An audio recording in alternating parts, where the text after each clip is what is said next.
What's up guys, and welcome back to Gladiators. And today I'll be showing you guys how to choose the perfect racket for your game. And whether it's your first racket or you're looking to upgrade to the next level, the world of tennis rackets can get as confusing as its scoring system. And although there are very many nuances when it comes to choosing the right racket for your game and for your level of tennis, the basics of choosing a racket are actually quite basic. And to prove that, we're gonna be heading to one of the most professional tennis shops in Barcelona. So let's go, follow me.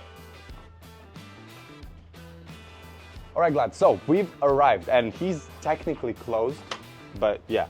This is Maindro Tennis Pro Room, and this is Kim, and he's the guy that you should reach out to if you live in Barcelona and you wanna string your rackets or customize them or do pretty much anything, because he has all the needed knowledge and tech and instruments to do magic to your rackets. And this is where I customize my rackets and string them. So yeah, and we are going to be taking over his beautiful shop for the next few hours to tell you more about how to choose the perfect racket for you. So when it comes to choosing a racket, there's really only 4 categories under which pretty much 99% of all rackets fall.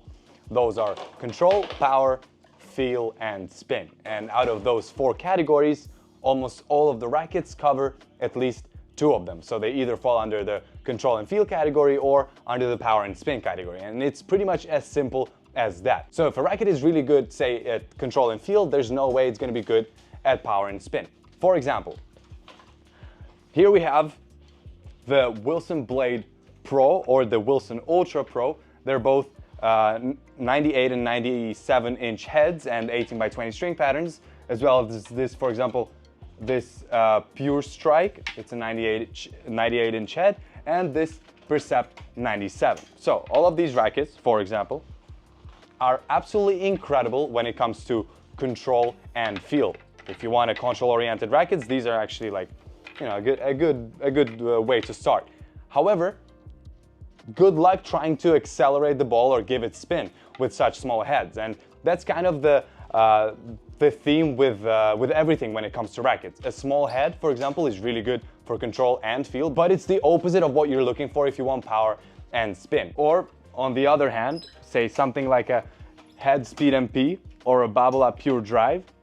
You know, these rackets are incredible if you want a powerful frame or if you want to spin the ball. Well, the Pure Drive not so much, but the Head Speed MP, for example, if you want a spinny racket, these are pretty good. But if you want control and feel, you're not gonna get the same feel and control as with the previous rackets. So that means that there's absolutely no way of getting a racket that is perfect at doing everything, because things pretty much just contradict themselves. Now let's figure out how to identify whether a racket is control oriented and feel oriented, or if it's power and spin oriented. So in my opinion, there's 3 main factors when it comes to choosing a racket. There's 3 main ones: weight, string pattern, and head size, and 3 kind of also important ones, but kind of secondary. And those are stiffness, balance, and swing weight. And let's start with the first 3 main ones, starting with the weight. And with the weight, it's pretty much straightforward. So the lighter your racket is, the easier it is to swing it and flick it, therefore create spin. And the heavier your racket is, the more stable it's gonna be and the easier it's gonna be to make some sexy down the line flat winners. Now, any racket that is under 295 grams approximately is considered to be kind of light. So maybe a junior player or some ladies might favor it, or just, you know, a beginner to not go for a very heavy racket. Anything under 295, that's kind of light. Most players play with rackets ranging between 295 and 315 gramish approximately. As to my rackets, they initially weigh like 315 grams, my Head Gravity Pros, but I've customized them with Kim, and I think they're weighing at around 300. ¿Cuánto pesan mis raquetas? 330? Yeah, so about 330 without the strings, and so yeah, that's considered heavy. But what I like to say is try to pick a racket that is like the heaviest for your comfortable swinging. But it's always better to get a racket that is a little too light for you than one that is a little too heavy, because it's always easy to just add weight by adding lead or silicone, but it's quite a bit harder to subtract. Or you can't really subtract weight from a racket. I mean, you can, but like to a very limited extent, and it's useless. So yeah, if you're gonna get a racket that is a little too light for you, that's okay. A little too heavy, maybe not a good idea. Moving on to factor number 2, and that is the string pattern. And actually it's even easier in this case. So basically the string pattern is these two numbers separated by the X. The first number indicates the amount of vertical strings, and the second number indicates the amount of horizontal strings. And there are different string patterns, like maybe 5, 6, whatever, I don't know. But the main ones are 16 by 19 and 16 by 19 and 18 by 20. And here again, the more strings, the better control and feel you're gonna have. The less strings, the more power and spin you're gonna have. And it's once again another proof that the perfect racket unfortunately doesn't exist, and you have to kind of pick and choose and sacrifice one thing to favor the other one. And just like you saw with that Wilson blade, for example, this Babolat Pure Strike 100, it has different versions of it. It's the same racket, but with different string patterns. There's the 16 by 20 and the 16 by 19 version, which the difference is not as crazy as with the 16 by 19 and 18 by 20, but it's pretty much just different rackets. So definitely keep in mind that, you know, if you're purchasing, if you want a blade 16 by 19, make sure you don't get the 18 by 20 because they're completely different. As to my recommendation on which string pattern to get, if you're a beginner, maybe don't go for a lot of strings. So don't go for something like an 18 by 20. Maybe start with the 16 by 19 because there's just a little bit more margin for mistake, and it's a little easier to accelerate the ball and just overall to get into the racket with less strings. Now, if you're more of an advanced player, it just comes down to your personal preference. It's not like one is for advanced players and one is for beginners. No, some people just prefer less strings, more spin, more power, and others prefer more feel and more control. I use the 18 by 20 string pattern, for example, but there are hundreds of, okay, maybe not hundreds, but like a lot of rackets that I really like with a 16 by 19 string pattern. So yes, that's about it when it comes to the strings. Now, moving on to factor number 3. Oh, and Glads, I'm showing you all of these rackets. You might be wondering where to get these. If you don't live in Barcelona and you don't have access to this beautiful shop where you can get pretty much any racket, I mean, like always, the link to get these is going to be down in the description below, together with our exclusive discount code that's going to save you some cash, and that also helps the channel. So yeah, check out the link in the description if you're interested in any of the rackets mentioned. I think I'm going to just link pretty much every racket that I mentioned down there. But yeah, moving on to factor number 3, and that is actually the head size. So when it comes to the head size, the bigger the head is, the more power and spin you have, and the smaller the head is, the more control and feel you have. And I feel like you're starting to already understand this whole racket thing where it's either one or the other, and there's no way of having 100% of both. And rackets usually range from like a 95-inch head all the way up to 107 inches or something. La raqueta más, con la cabeza más pequeña que hay ahora. And the racket head sizes range from about like 93 inches all the way up to like 107. Most of them are between 95 and 100. And honestly, if you're a beginner, I don't recommend going anywhere lower than 100 inches because you start to really compromise the margin for error, because the size of the head also affects the sweet spot, because and the sweet spot, for those who don't know, it's like kind of like the area on the string bed where if you hit that area, the ball flies the way it's supposed to fly and you feel the ball properly. And if you hit outside of that area, you just get some kind of random shot. And the smaller that the head is, the smaller is the sweet spot. So yeah, it's not the entire string bed that you're supposed to hit to get a perfect shot. So yes, a beginner, go 100 inches and above. If you're a more of an advanced and intermediate player, you can start looking at rackets that are a little bit smaller. So something like a 98-inch head, like with this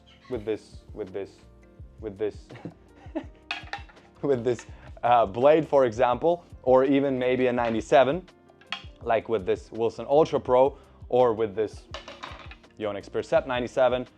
But again, it doesn't mean that advanced players only play with rackets with big head sizes. That's not the case, because if you want more spin, you're not going to go for a smaller head. You're going to go for a bigger head. Pros don't play with anything above 100 inches though, because that's where you really start to compromise on stability. Because yeah, the smaller head gives you better stability, feel, and control. And a bigger head gives you better power and spin, but you compromise control and stability. So yeah, I think that's more than enough info on the head size. Let's move on to the sort of like less important factors in picking a racket. And factor number 4 is the stiffness. And that is basically just a number that indicates how stiff your racket is. And That's kind of obvious, but anyways, the stiffer the racket is, the more power you're gonna have, but the more chances of getting injured or feeling discomfort is, because the racket itself is just more stiff. And the lower is the stiffness rating, the more control and the better sort of feel you're gonna get, plus less chances of getting injured. So if you have any problems with like elbows or maybe shoulders or any other like tennis related injuries, definitely look at the stiffness rating when picking a racket and try to go for something with a low stiffness rating. For example, like this Wilson Clash over here. It's known for being having a really low stiffness rating, and therefore many people recommend it when people ask for, like, you know, a racket that's not gonna break my my elbows and my shoulders. On the other hand, for example, the Babolat Pure Drive that I was talking about earlier, this thing is actually known for having a really high stiffness rating and being a racket that kind of breaks people and injures shoulders and elbows and stuff like that. And Kim actually has like a machine that measures the stiffness, and we measured both of these rackets, and the difference between them, I think this was like 60 and this was like 67 or something, and the official specs show something completely different. I think the Babolat Pure Drive is like 71 stiffness rating, and this like in the high 50s. So yeah, that's also something that you got to keep in mind, that every racket is going to be slightly different from its spec sheet, and even if you get like 4 of the same rackets, all of them are going to be slightly different in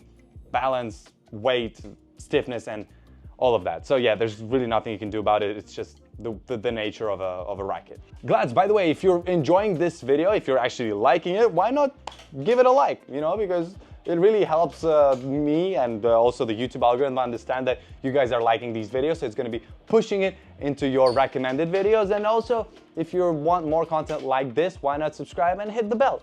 And if you're not enjoying this video, guys, why are you still watching, you know? Anyways, let's get back to the video.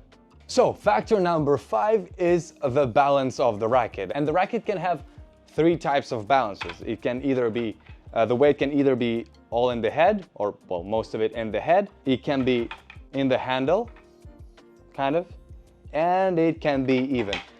This Pure Drive is not even, like if you put the strings on it, obviously it's gonna be head heavy, but yeah. And if most of the weight is in the head, it's called head heavy. If most of the weight is in the handle, it's called head light.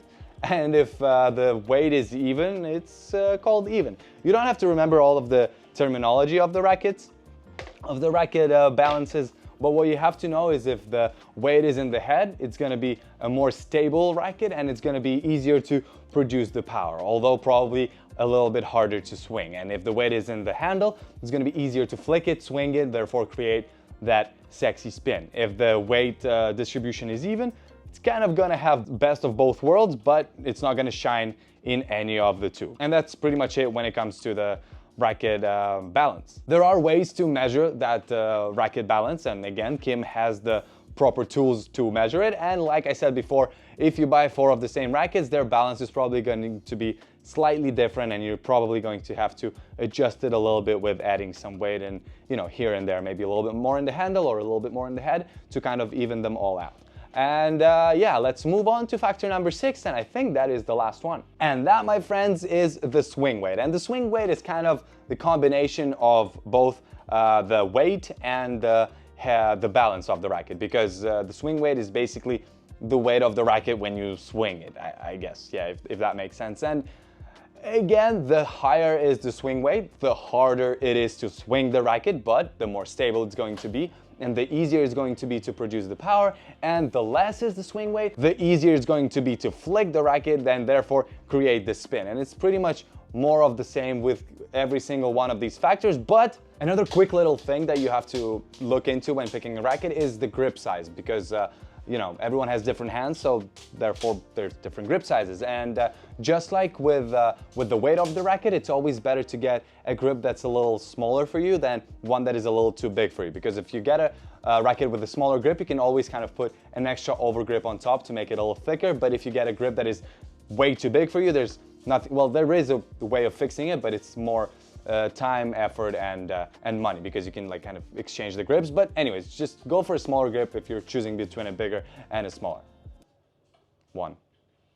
And that's pretty much about it. I hope that now you have a bit of a better understanding of how to choose a racket and what things to look at when picking the perfect racket for your game. Don't forget that if you want to check out any of the rackets mentioned in this video, they're going to be mentioned down in the description below. Don't forget to use our discount code, blah, blah, blah. Like always, Glads, I really hope you've enjoyed this video. Don't forget to subscribe to not miss any of the future uploads. That's a lot of information to get your head around. But yes, Glads, I will see you in the next one. Bye-bye.